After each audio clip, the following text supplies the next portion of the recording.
माननीय उपसभापति महोदय, वर्तमान में वित्त विनियोग विधेयक और जम्मू कश्मीर और पुदुचेरी के बजट के संदर्भ में मैं माननीय वित्त मंत्री द्वारा प्रस्तुत इस विधेयक का समर्थन करने के लिए खड़ा हुआ हूं। अभी प्रतिपक्ष के हमारे शक्ति सिंह गोहिल जी ने अपनी प्रखर और कटु आलोचना की। स्वाभाविक है कि यह विनियोग सत्ता के वियोग काल में उनको सुखद संयोग तो नहीं दे सकता था, तो उनकी भावना का मैं स्वागत करता हूं। देखिए, जो विनियोग विधेयक है, एप्रोप्रिएशन बिल, यह संचित निधि से सरकार को विशेष मदों में पैसा लेने के लिए प्राधिकृत करने के लिए है, कंसोलिडेटेड फंड ऑफ इंडिया से। और मेरे विचार से जब इसकी अवधारणा की गई होगी तो यह होगा कि जब आवश्यकता पड़े तो तदनुसार सरकार इस निधि से पैसा ले सके।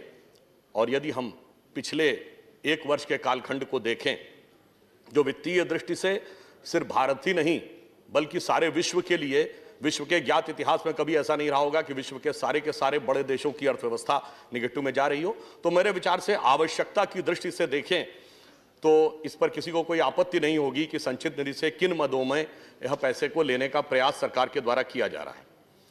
और अगर हम ये देखें कि जो द्वितीय पूरक मांगे थी, सेकेंड सप्लीमेंट्री में, मैं ज्यादा विस्तार में नहीं जाते हुए केवल यह बताने का प्रयास करूंगा कि इस कालखंड में कौन सी ऐसी चीजें थीं जिनके के लिए सरकार ने इनको इस मद में रखने का प्रयास किया। When rupees 3 lakh crore to FCI and other additional allocation of food grains under PMKY and Atmanirbhar Bharat and free supply for grain and pulses to 80 crore people for 8 months। मेरे विचार से इसमें किसी को कोई आपत्ति नहीं होनी चाहिए। 65,411 करोड़ रुपए डिपार्टमेंट ऑफ फर्टिलाइजर को दिया गया आत्मनिर्भर भारत के अंतर्गत। 20,000 करोड़ रुपए का capital section ministry of defence को दिया गया भारत के अंदर मेक इन डिफेंस को मजबूत करने के लिए। 1,29,233 करोड़ रुपए राज्यों के जीएसटी के भुगतान के लिए और 26,000 करोड़ रुपए मनरेगा के लिए, जो खासकर ये समय जब माइग्रेंट लेबर्स की समस्या सभी राज्यों ने और पूरे देश ने देखी है, तो मुझे लगता है कि यह बहुत ही युक्त संगत प्रतीत होता है और सरकार का यह निर्णय एकदम सही है। हाँ, यह जरूर कहना चाहूंगा, बजट को गए हुए लगभग 6-7 सप्ताह बीत चुके हैं। बजट के कई प्रावधानों को लेकर हमारे विपक्षी मित्रों ने कई आलोचना की, परंतु मैं ये बताना चाहता हूं, आप सबको ध्यान है कि थर्ड क्वार्टर की जो आंकड़े आए हैं 2020 और 21 में, पहली बार पॉजिटिव ग्रोथ रेट आई है। 0.4% ही सही, परंतु सकारात्मक आई है। और इस सकारात्मक को देखने के लिए हमें यह समझना होगा कि कौन से सेक्टर्स पे पॉजिटिव आया है। ऐसा नहीं कि कोई एक आध जगह पे हुई है, लगभग cutting across the various sections सब जगह positive growth rate third quarter में आई है। Sectors witnessing the positive growth during the third quarter of 2021 over 29-20 are agriculture, forestry and fisheries around 3.9%, manufacturing 1.6%, electricity, gas, water supply and other utility services and construction 6.2%, financial and real estates, professional services 6.6%। ये सरकार की तरफ से आधिकारिक आंकड़े दिए गए हैं। और एक सकारात्मक पक्ष भी रहा है कि इसी दौरान एग्रीकल्चर में बहुत अच्छा उत्पादन हुआ है। In 2019-20, as per the fourth advance estimate, the total food grain production of the country was 296.65 million tons, and which is higher 11.44% as compared to previous। यानी कि इस कालखंड में भी इस देश में अन्न का उत्पादन अच्छा और बेहतर रहा। ये एक सकारात्मक दृष्टिकोण था। अगर हम बैंकिंग और नॉन बैंकिंग सेक्टर्स को देखें तो gross net performing advance ratio as a percentage of gross advance scheduled commercial banks decreased from 8.2 to 7.5, यानी उसमें भी सुधार दर्ज हुआ। जो GNPA रेशियो है पब्लिक सेक्टर बैंक्स का, वो भी डिक्रीज किया, 10.5 से 9.4 पे आया, यानी उसमें भी एक सकारात्मक दृष्टि रही। और stress advance ratio decrease from 10.75 to 9.96। और इतना ही नहीं, इस दरमियान मनरेगा में हमने दिहाड़ी भी बढ़ाने का प्रयास किया। अभी बजट के तमाम प्रावधानों के संदर्भ में उन्होंने बताया, तो बजट के प्रावधान में अब उसमें विस्तार में नहीं जा सकते, हम सब लोगों को पता है हेल्थ में क्या किया है, एग्रीकल्चर में किया है, कैपिटल एक्सपेंडिचर हो और चाहे आधुनिक तकनीक से जुड़े विषय हो जैसे हाइड्रोजन एनर्जी मिशन। इसी वजह से अब जो रिपोर्ट आई है जिसमें यह कहा जा रहा है कि इकोनॉमिक सर्वे ने 11% ग्रोथ रेट अगले वर्ष के लिए प्रोजेक्ट की है। आईएमएफ ने 11.5% कही है, जो कि उन्होंने इस वर्ष के अंत में कहा था। परंतु मैं कुछ अंतर्राष्ट्रीय जो अनुमान हैं उनका भी यहां पर उल्लेख करना उचित समझूंगा। Global forecasting firm Oxford Economics revised the India's economic growth rate projection for 2021 to 10.2% from the previous estimate of 8.8%. Citing the receding COVID-19 risk and the shift of the monetary policy outlook, and in further said that the budget of 21-22 will create a positive externalities for the private sector and the forecast of the slower consolidation in the next year. It further said a proposed increase in the capital expenditure should also lower the contractionary impact of the consolidation of the GDP. आपको शायद आप लोगों ने ध्यान दिया होगा कि Moody's के इन्वेस्टर सर्विसेज एसोसिएशन के एसोसिएट एमजी मिस्टर जीन फांग ने तो 13.7% तक की संभावना भी भारत के लिए व्यक्त की है अगले वर्ष में। और आज कल ही जो अंतर्राष्ट्रीय एजेंसी है फिच, उसने अपना रिवाइज एस्टीमेट दिया है, तो उसने कहा है कि India's GDP growth rate estimates at 12.8% from the previous 11%। तो ये जितनी भी अंतर्राष्ट्रीय एजेंसीज हैं उन्होंने भी अब उत्तरोत्तर भारत के विकास में एक सकारात्मक दृष्टिकोण देखना शुरू कर दिया है। परंतु मैं ये कहना चाहूंगा कि विदेश में छपी हुई तमाम रिपोर्टों के बारे में भारत विरोधी नकारात्मक छिद्रान्वेषण के जो शोधकर्ता हैं उस मानसिकता से मुक्त होने की जरूरत है। कुछ सकारात्मक दृष्टिकोण से देखिए तो आपको बहुत नजर आएगा, क्योंकि प्रधानमंत्री जी ने ग्राम ज्योति योजना के द्वारा गांवों तक तो ज्योति पहुंचा दी, परंतु इस अंधकार से भरे हुए नयनों में ज्योति कब पहुंचे इसकी हम प्रतीक्षा करेंगे, क्योंकि उसे समझने के लिए मनः स्थिति भी ठीक होनी चाहिए दृष्टि के साथ साथ। सभापति महोदय, हमारे यहाँ धर्मशास्त्रों में कहा गया है यस्य नास्ति स्वयं प्रज्ञा शास्त्रम तस्य करोति किम और लोचनाभ्याम विहीनस्य दर्पणम किम करिष्यति। अर्थात यदि मन ही आपकी प्रज्ञा और विवेक जागृत ना हो तो बड़े से बड़े पुस्तकें शास्त्र दिखा दिए जाएं, आपके लिए निष्प्रभावी रहते हैं। जैसे आंखें बंद हो या हो ही नहीं तो दर्पण दिखने से कुछ नहीं दिखता। इसलिए देखने का यह प्रयास करना चाहिए। अब हम अगर जम्मू कश्मीर के बारे में बात करें तो एक बहुत बड़ा परिवर्तन ये आया है कि ग्रास रूट लेवल तक वहां पर लोकतंत्र गया है और उसे स्ट्रेंथन करने की व्यवस्था इस बजट में भी की गई है। डिस्ट्रिक्ट डेवलपमेंट काउंसिल्स और ब्लॉक डेवलपमेंट काउंसिल्स के लिए सेंट्रल गवर्नमेंट ने 200 करोड़ रुपए का प्रावधान किया है। 20 डिस्ट्रिक्ट डेवलपमेंट काउंसिल और जम्मू कश्मीर के लिए 71.25 करोड़ रुपए का 285 ब्लॉक डेवलपमेंट काउंसिल्स के लिए डेवलपमेंट फंड और 30 करोड़ रुपए इस बात के लिए रखे गए हैं जहां पर ये डिस्ट्रिक्ट डेवलपमेंट काउंसिल्स और ब्लॉक डेवलपमेंट काउंसिल्स के ऑफिसेज बन सकें।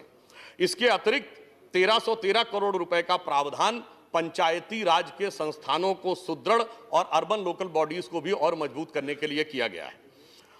अगर हम एम्प्लॉयमेंट की दृष्टि से देखें तो एम्प्लॉयमेंट में जैसा कि फाइनेंस मिनिस्टर ने बताया है कि 12,379 जम्मू कश्मीर में गजेटेड और नॉन गजेटेड वैकेंसीज हैं।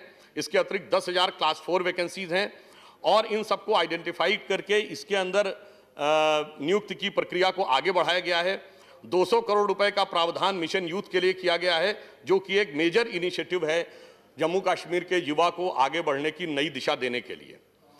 अगर हम बहुत विस्तार में न जाते हुए केवल 2-4 प्रमुख बिंदुओं को देखें तो ₹400 crore provision for the GST reimbursement, 200 crore for the mission youth, 800 crore for the capitalization of the JNK Bank Limited, 300 crore for the CRIF road, 1,500 crores for PMGSY, 500 crores for NABARD, and ₹28 crore for maintenance of the Mughal Road, and 200 crore for the festival promotion, and 100 crore for the promotion of the cinema theatre, and 200 crore for the heritage preservation. अर्थात कोई भी ऐसा कश्मीर के जीवन से जुड़ा हुआ भाग नहीं है, पहलू जिसे इसमें छूने का प्रयास नहीं किया गया हो। और इसी के साथ साथ special attention shall be given to the smooth conduct of Sri Amarnath Yatra commencing in the June-July of this year। क्योंकि जब हम कश्मीरियत की बात करते हैं तो निश्चित रूप से अमरनाथ यात्रा से बड़ा कश्मीरियत का कोई प्रतीक नहीं है। और इसके साथ साथ एग्रीकल्चर में अगर हम देखें तो 4th रिवाइज एस्टीमेट में इसके अतिरिक्त जम्मू कश्मीर में हाँ एक बिंदु और ध्यान आता है, जब हमने इतने प्रकार के टूरिज्म के, इतने प्रकार के लोकल बॉडीज के और हर प्रकार के जो प्रयास किए हैं, परंतु फिर भी कुछ ऐसी चीजें हैं जो जब वहां का उल्लेख आता है, पहली बार जमीन के ऊपर लोगों को यहां से पहुंचा हुआ पैसा प्राप्त हो रहा है। अन्यथा इससे पहले बहुत प्रकार की बातें आती थी, उनके मैं विस्तार में, उसके मैं डिटेल में नहीं जाना चाहता। मैं ये जरूर कहना चाहूंगा कि कश्मीर में माइग्रेंट्स के लिए भी हमारी सरकार ने एक महत्वपूर्ण कदम उठाया है। 6000 पदों का सृजन किया है और 3841 उसमें से भरे जा चुके हैं। अर्थात जो हमारे कश्मीरी विस्थापित हैं उनको पुनर्स्थापना की दृष्टि से भी इस बजट में एक प्रावधान करने का प्रयास किया गया है। तो इसलिए चाहे लोन हो, कैश असिस्टेंट हो, फ्री राशन हो, अनेक प्रकार के पैकेजेस देकर कश्मीर की आर्थिक स्थिति को बेहतर करने का प्रयास किया गया है। परंतु सभापति जी, अभी शक्ति सिंह गोहिल जी ने अलेक्जेंडर का उल्लेख कर दिया तो मुझे कश्मीर के संदर्भ में कुछ बात याद आ गई। वो ये है, कश्मीर भारत के लिए एक अद्भुत और विश्व के लिए भी एक अद्भुत समस्या है थी। हम एप्रोप्रिएट शब्द को हिंदी में कहते हैं उपयुक्त। अब हमें यह देखना चाहिए कि कश्मीर की जब उल्लेख आता है, कितनी उपयुक्तता और कितनी विचित्रता थी। जब भारत में सभी राज्यों का विलय हुआ तो सबका विलय हो गया, एक ही रह गया, यह पहली विचित्रता थी। यहां तक कि जूनागढ़ और हैदराबाद सभी सॉल्व हो गए, गोवा भी सॉल्व हो गया, एक बचा रह गया, ये पहली व्यवस्था थी। और अब जो उन्होंने कहा था सिकंदर, संयोग से हम सभी पढ़ते हैं अलेक्जेंडर के बारे में, पर बहुत कम लोगों को इस बारे में ध्यान होता है कि भारत का भी एक राजा था जिसको अलेक्जेंडर ऑफ इंडिया कहा जाता था, और वो था कश्मीर का राजा ललितादित्य मुक्तापीठ, जिसने कि आज के ईरान, आज के चाइना के बड़े हिस्सा, कैस्पियन सी, सेंट्रल एशिया और ये तक कहा जाता है कि कैस्पियन सी तक उसका राज्य था। मगर अफसोस, दूसरी विचित्रता क्या थी, स्वतंत्र होते ही वो भूमि जहां से अलेक्जेंडर ऑफ इंडिया निकला था, उस भूमि का हिस्सा टेरिटरी चली गई दूसरों के हाथ में। दूसरी विचित्रता थी। तीसरी विचित्रता थी कि दुनिया में कहीं भी आपने युद्ध देखा होगा तो जो सेना जीत रही हो, जो देश ताकतवर हो, वो युद्ध विराम नहीं करता। यहां हम बड़े थे, हम जीत रहे थे, 48 घंटे की और बात थी, हमने युद्ध विराम कर दिया। अगली विचित्रता थी कि दुनिया में कहीं भी आपने देखा होगा युद्ध के दौरान वही देश संयुक्त राष्ट्र संघ में जाता है जो कमजोर पड़ रहा हो। यहां हम मजबूत थे, हम संयुक्त राष्ट्र संघ में चले गए। और यह भी ध्यान रखने की बात है, संयुक्त राष्ट्र संघ 3 वर्ष का था, हमने उसकी अथॉरिटी बढ़ाई, हमने उसकी लेजिटिमेसी बढ़ाई। उस जमाने में 2-2.5 वर्ष पुराना था, अक्टूबर 1945 में संयुक्त राष्ट्र संघ का गठन हुआ था। इसलिए मैं एक और बात कहना चाहता हूं, हमारे विरोधी पक्ष वालों को शायद उचित लगे पर उन्हें याद दिलाना बहुत जरूरी है, कश्मीर भारत का एकमात्र राज्य था जो सेकुलर नहीं था। क्यों? जब 42वां संविधान संशोधन भारत में पारित हुआ, किन परिस्थितियों में पारित हुआ वो एक अलग बात है, परंतु चूंकि कश्मीर को एक आड़ थी कि जब तक वहां का विधानसभा किसी भी संविधान संशोधन को एडॉप्ट नहीं करेगी तब तक वह अंगीकृत नहीं होगा, इसलिए वो अंगीकृत हुआ ही नहीं। वह अंगीकृत हुआ 5 अगस्त 2019 को कश्मीर सेकुलर बना। यानी बड़ी मजेदार बात है, जो राज्य संवैधानिक दृष्टि से सेकुलर नहीं था वही सेकुलरिज्म का प्रतीक था। और यहां एक और बात थी, घाटी में 97% लोग अल्पसंख्यक थे और 2% लोग बहुसंख्यक थे। इसलिए मैं कह रहा हूं विचित्रताओं से भरा हुआ था और उस सारी विचित्रताओं का निवारण हमारी सरकार ने किया है। और एक और बिंदु कहना चाहता हूं, भारत में जितने भी राज्य हैं, एक ही राज्य ऐसा है जिसका वही नाम चला आ रहा है जो प्राचीन काल से, वो है कश्मीर। नीलमत पुराण में कश्मीर लिखा है और कल्याण की राजतरंगी में कश्मीर लिखा, बाकी सभी राज्यों के पुराने नाम कुछ और थे, आज कुछ और बदल गए।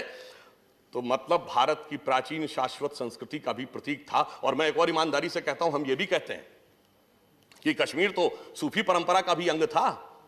तो मैं पूछना चाहता हूं, जो लोग ये कहते हैं कि कश्मीर में पहले ऐसा था आज ऐसा हो गया, तो जो कुछ कश्मीर में हुआ 60-70 सालों में, सूफियों के 4 बड़े सिलसिले हैं, सोहरावर्दी, चिश्ती, नक्शबंदी और कादरी, आज चारों के मरकज कहां है कश्मीर में? कहीं नहीं, खत्म हो गया सब कुछ।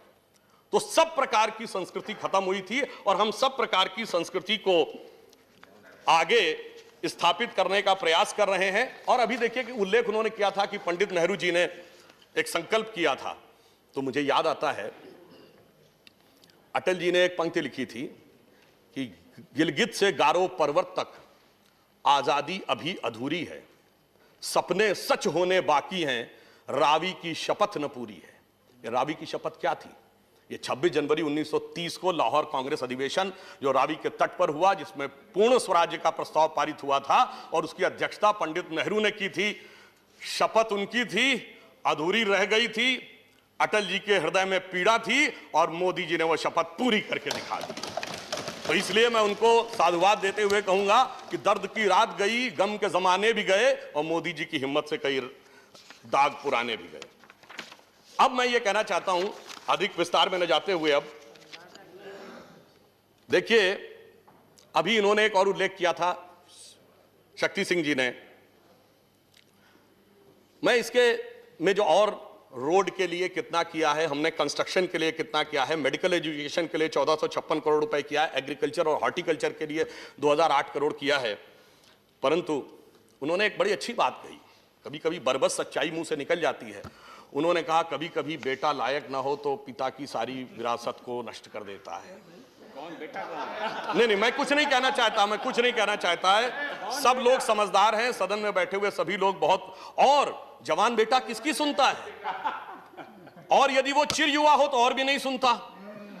इसलिए कई बार ऐसा हो जाता है कि अगर आपको कोई चीज एहसास हो रही, मतलब जो चीज सामने दिख रही हो वो भी नहीं दिखती है, अरे देखने वाले को तो भगवान नहीं दिखता।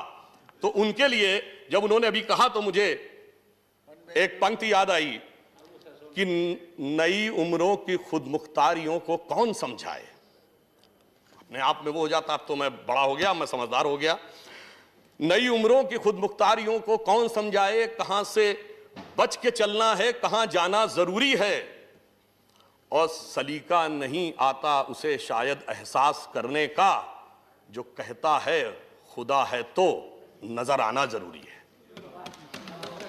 और अंत में मैं ये कहूंगा, आज लोहिया जी का जन्मदिन है। वो समाजवादी थे, परंतु उन्होंने पश्चिमी समाजवाद की जगह भारत के नव समाजवाद की आर्थिक नीति के बारे में कहा था। और उन्होंने कहा था कि भारत को भारत के हिसाब से चलना होगा। और आज भगत सिंह जी, राजगुरु और सुखदेव जी का बलिदान दिवस भी है। तो ये भी हमें याद आता है। तो बस मैं सिर्फ ये कहना चाहूंगा, हमने बहुत लंबे समय तक कभी कम्युनिस्टों की आर्थिक नीति के पीछे चले गए, कभी कैपिटलिस्टों की आर्थिक नीति के पीछे चले गए, और आज वो कहां पहुंचे? जब सोवियत संघ का विघटन हो गया और ऐसा लगा कि अमेरिका का तो अब आर्थिक जगत पर एक छत्र साम्राज्य आ गया। 1992-93 में एक बहुत बड़े राइटर हुए फ्रांसिस फुकुयामा, उन्होंने किताब लिखी end of the history and the last man, और उसमें एक शब्द था कि west has proven that it is the best, now it is best for the rest to follow the west. इतना अहंकार कि अब तो पूंजीवादी अर्थतंत्र ही जो उन्होंने कहा वही चलेगा। मगर क्या हुआ? 25 साल भी नहीं गुजरे, 2016 में ट्रंप आकर कहते हैं पहले अमेरिका को बचाना है, और सबसे पहले आके पैसिफिक एग्रीमेंट से बाहर होते हैं। अर्थात जो सोच महात्मा गांधी जी की रही हो, दीनदयाल जी की रही हो, लोहिया जी की रही हो कि कोई बाहर का मॉडल हमें देखने की जरूरत नहीं है, ना कम्युनिस्ट ना capitalist, one and only nationalist. सिर्फ हमें उसी दिशा में आगे बढ़ने की आवश्यकता है। और मोदी जी ने एक बात कही थी कि हम 75वां वर्ष अगले वर्ष स्वतंत्रता का मनाने जा रहे हैं। तो जब स्वतंत्रता के बलिदानियों को याद करते हैं तो हमें विजन ये रखना होगा कि 25 साल बाद 2047 में जब हम शताब्दी मनाएंगे तो भारत क्या होगा। इस संदर्भ में सभापति महोदय, मुझे एक ध्यान आता है कि आज से करीब 10 साल पहले की बात है, डिस्कवरी चैनल के ऊपर एक कार्यक्रम आता था, Michael Woods story of India. उसमें भारत के आर्थिक विषयों के बारे में कहा गया, और कहा गया यदि भारत कुछ आर्थिक विषयों को सुधार ले तो जानते उसने क्या कहा था? उन्होंने ये अनुमान लगाया कि शताब्दी का मध्य आते आते, यानी 2047 आते आते, हम चीन से अधिक बड़ी अर्थव्यवस्था हो सकते हैं और हम अमेरिका से भी बेहतर हो सकते हैं। तो उसने शब्द जानते क्या प्रयोग किया? That if India goes in a right direction by the mid of this century, India can be the biggest and the richest nation on earth. इतना नहीं, the place at which it remained from most of the time in the history. यानी हम सबसे बड़े और संपन्न राष्ट्र, मगर जो हम हमेशा ही रहे थे। इसलिए जो कुछ उन्होंने कहा है, जो कुछ हमारे बलिदानियों के मन का भाव था, जो कुछ हमारे आर्थिक दृष्टिकोण के देवताओं के मन का वाक्य था, वो सब पूरा होगा। अब मोदी जी ने सब कुछ राइट डायरेक्शन में कर दिया है, and the politics is also going in right direction. तो सिर्फ यह पंक्ति कहकर बात समाप्त करता हूं कि जो कुछ हमने वैदिक काल से आज तक सोचा था, भारत उसी अनुसार आगे बढ़ेगा। फल फूल से लदी हो औषध अमोघ सारी, हो योग क्षेमकारी, स्वाधीनता हमारी सुरक्षा और समृद्धि कारक हमारी स्वाधीनता होगी। यह कहते हुए मैं समर्थन करता हूं। धन्यवाद।